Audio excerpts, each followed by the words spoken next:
Step into the world of wisdom and enlightenment with us as we embark on a journey through the legendary book of Sheikh Saadi Sherazi, Gulistan. In this introductory audio, we will take you on a brief tour of the book's history and the life of its revered author. With each story we narrate, we will delve into the timeless lessons and insights they hold. Originally written in Persian, the book has been beautifully translated into English by James Ross. And, at the end of each story, we will provide a captivating summary to deepen your understanding of the tale. So, join us as we immerse ourselves in the timeless wisdom of Sheikh Saadi and the enchanting stories of Gulistan. Gulistan, translated by James Ross. The Gulistan, the Rose Garden, is widely regarded as a landmark of Persian literature and one of its most influential prose works. Written in 1258, it is one of two of Saadi's major works, which has proved deeply influential in the West as well as the East. Structured as a collection of poems and stories, metaphorically as different types of roses, the text features minimalist plots, expressed with precise language and psychological insight. It explores the many issues and tribulations faced by humankind, employing both an optimistic and a subtly satirical tone.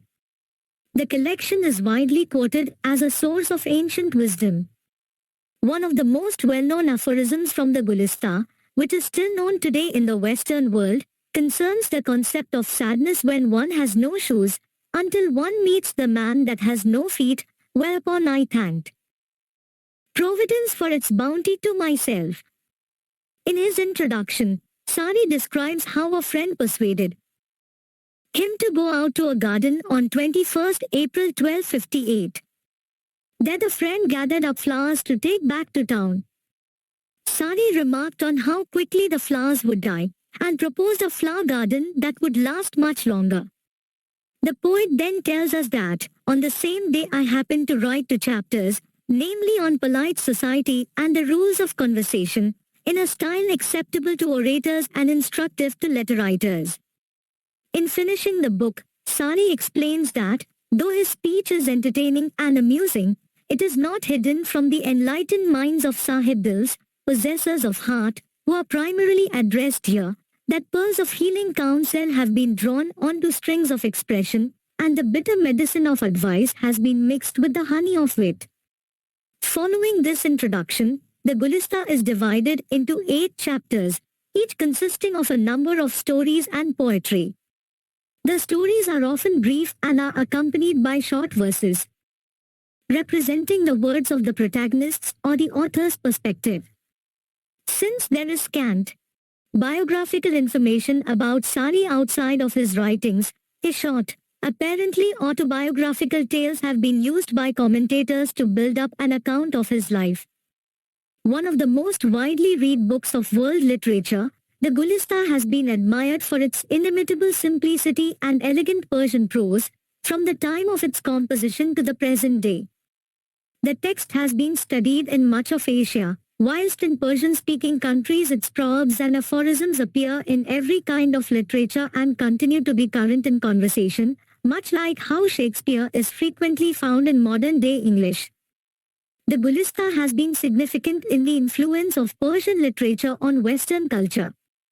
La Fontaine based his Les Songes d'un habitant du Mogol on a story from the collection, while Voltaire was familiar with the text, referencing the work in the preface of Zadig, and he even translated a score of verses, either from the original or from a Latin or Dutch translation.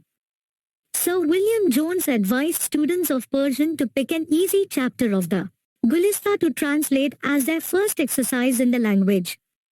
Therefore, selections of the book became the primer for officials of British India at Fort William College and at Haileybury College in England. It was also highlighted by Syed Babar Ali, a founder of Lahore University of Management Sciences and renowned educationist, in his interview with Dr. Jawad Syed and Dr. Syed Zahur Hassan. He emphasized the importance of building ethical leadership using this insightful treasury of knowledge.